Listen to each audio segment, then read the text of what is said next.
ഓം ശ്രീകൃഷ്ണാർപ്പണമസ്തു. എല്ലാവർക്കും നമസ്കാരം.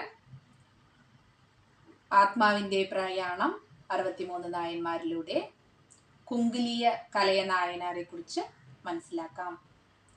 കുങ്കിലിയ കലയ നായനാർ ചോള രാജ്യത്തിലെ തിരുക്കടവൂരിലാണ് ജനിച്ചത്. ഇവിടെ ഒരു മഹാശിവക്ഷേത്രം ഉണ്ടായിരുന്നു.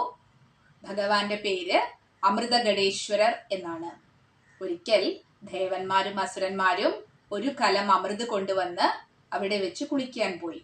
എന്ന് കുളി കഴിഞ്ഞ് അവർ തിരിച്ചു വരുമ്പോൾ അമൃതകലം നിന്നിടത്ത് ഒരു ശിവലിംഗം കാണാനിടയായി.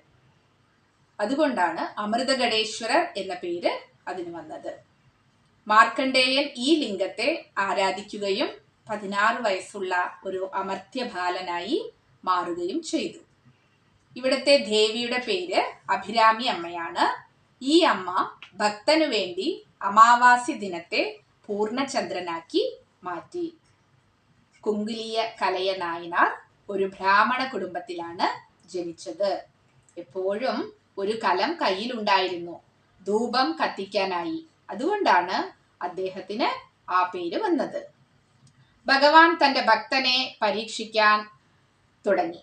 സമ്പന്നനായ അദ്ദേഹം പെട്ടെന്ന് ദരിദ്രനായി. ഒരു ദിവസം കുട്ടികൾക്ക് ഭക്ഷണം പോലും കൊടുക്കാൻ വഴിയില്ലാതെ ഭാര്യ തന്റെ കഴുത്തിലെ മാംഗല്യം, അതായത് താലി, അഴിച്ചു കൊടുത്തു. തെറ്റാണെന്നറിയാം, പക്ഷെ കുട്ടികൾ വിശന്നിരിക്കുന്നത് കാണാൻ വയ്യ. അരി വാങ്ങിയിട്ട് വരാനായി നായനാരോട് പറഞ്ഞു.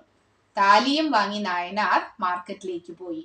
ശിവഭഗവാൻ തന്നെ കച്ചവടക്കാരന്റെ രൂപത്തിൽ വന്നു. കയ്യിൽ ധൂപമുണ്ടായിരുന്നു. നായനാർക്ക് ധൂപത്തിനോട് അമിത പ്രേമമുണ്ടായിരുന്നല്ലോ.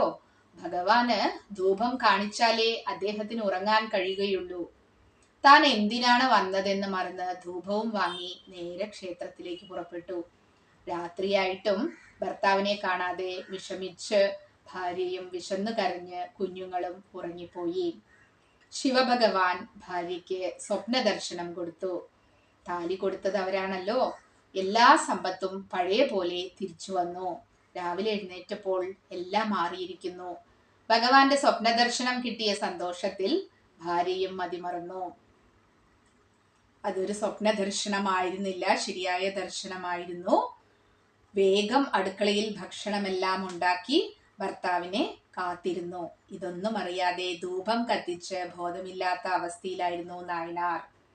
ഭാര്യയെ അനുഗ്രഹിച്ച ശേഷം ശിവഭഗവാൻ ക്ഷേത്രത്തിലെത്തി. നായനാരെ ഉണർത്തി. വീട്ടിലേക്ക് പോവൂ, ഭാര്യ കാത്തിരിക്കുന്നു എന്ന് പറയുകയാണ്. നിന്റെ ഭക്തിയിൽ സംതൃപ്തനാണെന്ന് പറയുകയും ചെയ്തു. വീട്ടിൽ തിരിച്ചെത്തിയപ്പോഴോ നാനാഭാഗത്തു നിന്നും ശിവഭക്തർ എത്തിയിരിക്കുന്നു. എല്ലാവർക്കും അതിശയമായി. ഭഗവാന്റെ മന്ത്രം ജപിക്കാൻ തുടങ്ങി. ഒരു ദിവസം തിരുപ്പനന്താൻ ക്ഷേത്രം സന്ദർശിക്കാൻ പോയി. ഈ ക്ഷേത്രത്തിലെ ഭഗവാൻ അരുണശേഷനാണ്. ഒരു അസുരന്റെ മകളായിരുന്നു തതകൈ. അവൾക്ക് ഒരു പുത്രനെ ലഭിക്കാനായി ഈ ക്ഷേത്രത്തിൽ വരുമായിരുന്നു.